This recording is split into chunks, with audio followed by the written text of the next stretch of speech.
যোৰহাটৰ অগ্ৰণী কৃষক বিশ্বজিৎ বৰালৈ অসম চৰকাৰ 2024 বৰ্ষৰ অসম গৌৰৱ বঁটা।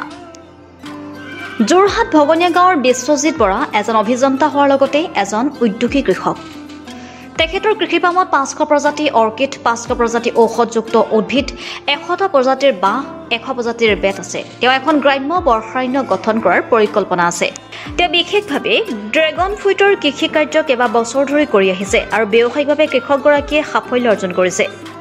ঔষধিযুক্ত উদ্ভিদৰ কৃষি কাৰ্যৰ লগতো জড়িত বৰাৰ কৃষি পামত ইনচুলিন প্লাণ্ট, গিলয়, শতমূল আদাৰ বিভিন্ন শততে প্ৰাপ্ত নোহোৱা প্ৰজাতি, বিশেষকৈ কলা আদা, ঔষধি গুণযুক্ত বান্দৰ কেঁকুৰা, মছলাজাতীয় উদ্ভিদ, ভেনিলা, কাঠফুলা ইত্যাদি উৎপাদিত হয়। তেখেতৰ কৃষি পামত কেজিত 2.5 লাখ টকীয়া আম পোৱা যায়।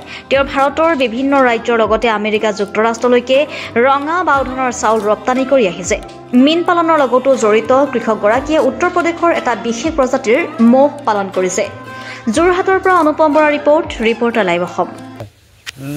মই প্ৰথমতে আপোনালোকলৈ শুভেচ্ছা জ্ঞাপন কৰিছোঁ। এই এৱাৰ্ডটো মোক অসম চৰকাৰ কেবিনেটে দিয়াৰ বাবে, লগতে মুখ্যমন্ত্ৰীলৈও শুভেচ্ছা জনাইছোঁ। ইয়াৰ পৰাই মোৰ গোটেই অসমৰ শুভাকাংক্ষী, মোৰ অঞ্চলৰ লগতে গোটেই ভাৰতবৰ্ষত মোৰ যিমান শুভাকাংক্ষী আছে তেখেতসকললৈও ইয়াৰ পৰাই মই কৃতজ্ঞতা জনাইছোঁ।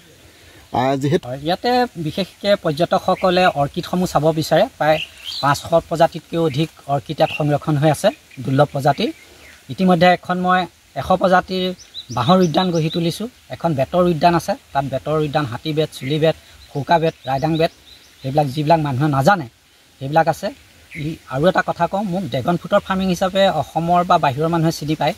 আচলতে কালি আপোনালোকেও জানে, মুখ্যমন্ত্ৰী মহোদয়ে ঘোষণা কৰিছে সংমিশ্ৰিত পদ্ধতিত মই কৃষি কাম কৰোঁ। গতিকে মোৰ সকলোৱে আছে, আপুনি ইয়াত আহিলে সকলো চাব পাৰিব, সকলো উপভোগ কৰিব পাৰিব। পৰিকল্পনাটো ধেৰ লৈ আছে। এখন গোটেই ভাৰতবৰ্ষত নহয়, গোটেই ৱৰ্ল্ডৰ ভিতৰত এখন আপোনাৰ ৰেইন ফৰেষ্ট, যাক কয় ভিলেজ ৰেইন ফৰেষ্ট, আপোনাৰ গ্ৰাম্য অভয়াৰণ্য এখন গঢ়িবলৈ গৈ আছোঁ। আৰু এইখন পূৰ্ণাংগ ৰূপত অতি সোনকালে অসমৰ মানুহক মই উপহাৰ দিবলৈ গৈ আছোঁ। বাংলাদেশৰ পৰা কৰিছোঁ। বাংলাদেশৰ হয়। আৰু এইটো হয় এজোপা অৰ্কিড, বাঘৰ দাড়ি বুলি কয়। ইয়াত ফুলি থকা আছে বাঘৰ দাড়ি, ব্লেক বেট অৰ্কিড বুলি কয়।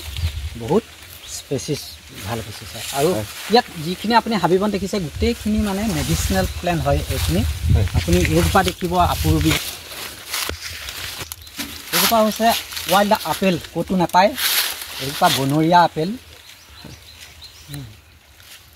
এনেকৈ মোৰ তাত প্ৰায় আপুৰুগীয়া প্ৰায় 5 আপোনাৰ বি দি পেলাই যেন মাছ নিধন কৰে এইজোপা। আৰু মই যাৰ আৰম্ভ কৰিছে।